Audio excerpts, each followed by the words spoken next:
Hello, my name is Ilgiz, and today I want to tell you something interesting from the history of my hometown. It used to be Simbirsk, but now it's Ulyanovsk. One day, when I was visiting my grandmother once again, she also lives in Ulyanovsk, but in a different area. Interesting and unusual chairs attracted my attention at her place. I'm used to seeing straight chairs with straight backs and sharp corners all around, and only such chairs were made in technology lessons. And my grandmother's were bent, rounded, with beautiful curves. I was wondering why they are like that and how they are made. I started looking for information and found myself in such a wonderful historical place, the Carpentry Workshop Museum, which was supposed to help answer my questions. The museum is located in the wing of one of the ancient Simbirsk estates. I really learned a lot of new and interesting things there, which I'm going to share with you now. The museum consists of 3 halls where the history of Simbirsk works and crafts is revealed. Unlike permanent jobs, which a master devoted all his free time, seasonal works are a seasonal occupation, which depends on the time of year. There were many craftsmen on the territory of Simbirsk province, and in this museum we can get acquainted with all the main activities that were common on our territory in 19th century. Later, I will tell you about some of the most popular ones, but first, it must be said that in the second half of 19th century there were 2 craft schools in the city of Simbirsk. It was there that they taught a certain craft. The first school was opened in 1871, the school of Count Orlov Davidov, and the second is the Ernest Lebedev school. There were different methods of education.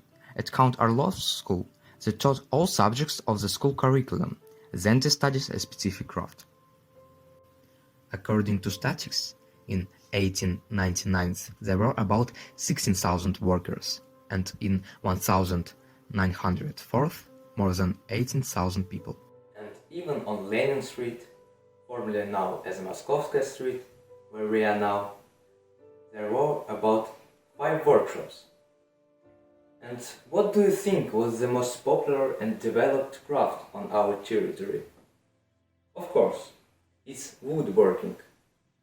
Here we can see these curved chairs.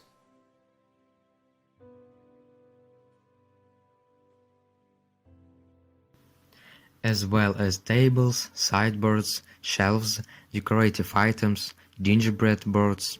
Everything that was needed for everyday life was made of wood very skillfully. It should be said that the first bent furniture was made by Danet from the city of Austria. In the Simbirsk province, Ariskins from the village of Kabaeva were the first to produce such furniture. To make such beautiful curves, the masters steamed the blanks and inserted them into special molds. So I found the answers to my questions. In addition, in the museum we can see an authentic carpentry workshop. It's divided into several zones. A work area, a recreation area, a finished products area, and an order area. Further, after woodworking, the mating industry was widespread. Simbirsk was called the mating kingdom. Mating is a cloth woven on the mill from washcloth ribbons. Bags, clothes, and shoes were made from them. Why was Simbirsk called the mating kingdom? We had very skilled craftsmen. They tightly lined their washcloth tapes so that even water didn't leak through them. In the museum, I wondered what other directions were developed in our region. There was, for example, pottery, cooperage, wine weaving, saddlery, blacksmithing. And would I have known about it all if one day a simple but unusual chair had attracted my attention?